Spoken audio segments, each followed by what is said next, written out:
ایکسیوس جو کہ بیسیکلی ایک امریکن میڈیا آؤٹلیٹ ہے،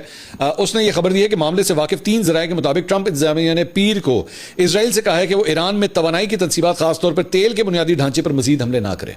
یعنی آئل ریفائنریز اور آئل ڈیپوز ان کو جو ہے وہ ہٹ نہ کرے۔ امریکی درخواست پہلی بار اس بات کی نشاندہی کرتی ہے کہ جب ٹرمپ انتظامیہ نے 10 دن قبل ایران کے خلاف مشترکہ آپریشن شروع کرنے کے بعد سے اسرائیل پر لگام ڈالی ہے۔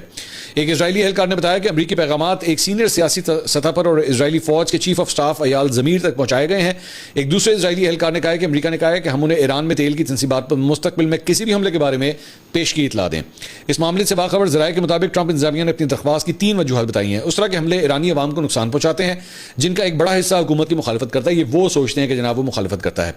ٹرمپ کا مقصد جنگ کے بعد ایران کے تیل کے شعبے کے ساتھ تعاون کرنا ہے۔ اس کے حملے خلیجی ریاستوں میں توانائی کے بنیادی ڈھانچے پر بڑے پیمانے پر ایرانی جوابی حملے کر سکتے ہیں۔ سو بیسکلی ان کا یہ کہنا ہے کہ جی آپ ان کی ریفائنریاں اڑائیں گے، وہ ان کی ریفائنریاں اڑائیں گے، اور الٹیمیٹلی جب دونوں سائڈ سے ریفائنریاں اڑیں گی تو نقصان کیا ہوگا؟ تیل کی قیمت جو ہے وہ اوپر کی طرف چلی جائے گی۔ بائی دا وے تیل کی قیمت کی جہاں پہ بات ہو رہی ہے تو یہ آپ کے سامنے ہے، آئل جو ہے وہ جناب اس وقت $87 کے اوپر جو ہے وہ ٹریڈ ہو رہا ہے۔ آہستہ آہستہ آہستہ آہستہ جو ہے اس کی ڈپ جو $119 سے سٹارٹ ہوئی تھی وہ اس وقت $87 کے اوپر ہے۔ ذہن میں رکھیے گا، میں ابھی ڈیٹا میں چیک کر رہا تھا تو اس جنگ کے شروع ہونے سے ایک دن پہلے تک آئل کی پرائس جو ہے وہ $76 تھی، اور جیسے ہی آئل وہ جنگ ہوئی ہے اور اس کے اگلے دن جو ہے وہ آئل جو ہے وہ $78 سے سٹارٹ ہوا ہے، $78 سے سٹارٹ ہوا اور کرتے کرتے کرتے کرتے $119 تک یہ گیا ہے، اور اس کے بعد یہ سلائڈ جو ہے وہ آپ دیکھ لیجئے آہستہ آہستہ جو ہے وہ نیچے آئی ہے۔ ایکچولی اس نے لو جو ہے وہ $79 کا لگایا ہے، نیچے سب سے نیچے جو باٹم ابھی ہٹ کیا اس نے 79 کی ہے، لیکن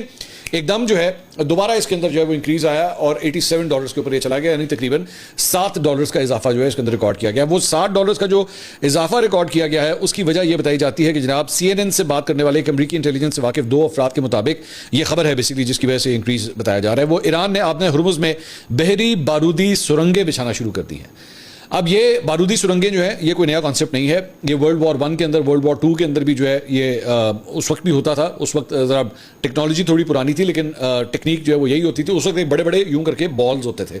لوہے کے جو ہے وہ بڑے ہیوی بالز ہوتے تھے، ان کے اندر بارودی مواد جو ہے وہ موجود ہوتا تھا، ان کے باہر جو ہے وہ پنز لگی ہوتی تھی، اور بیسکلی جب بھی کوئی جہاز جو ہے بحری جہاز جب آتا تھا دشمن کا، اگر اس ایریا کو کراس کرنے کی کوشش کرتا تھا اور اگر اس کا جو شپ ہوتا تھا وہ اگر سامنے ہی وہ جو اگر بال ہے، اچھا وہ فلوٹنگ بالز ہوتے تھے، وہ بیسکلی سمندر کی تہہ کے اوپر جو ہے وہ تیر رہے ہوتے تھے، اور اگر کوئی شپ آتا تھا اور آ کے اس کو ہٹ کرتا تھا تو وہیں پہ دھماکہ ہو جاتا تھا۔ جب وہاں پہ دھماکہ ہوتا تھا تو اس کے نتیجے میں اس جہاز کے اندر جو ہے وہ سوراخ ہو جاتا تھا، جب سوراخ ہوتا تھا پانی اندر جاتا تھا تو جہاز جو ہے وہ سنک کرنا شروع کر دیتا تھا۔ تو عام طور پہ دشمن ممالک کے جہازوں کو انٹر ہونے سے روکنے کے لیے بارودی سرنگیں جو ہے وہ بچھائی جاتی تھیں۔ تو اب ایران کے حوالے سے یہ خبر سامنے آ رہی ہے کہ اس نے آبنائے ہرمز کے اوپر جو ہے وہ بارودی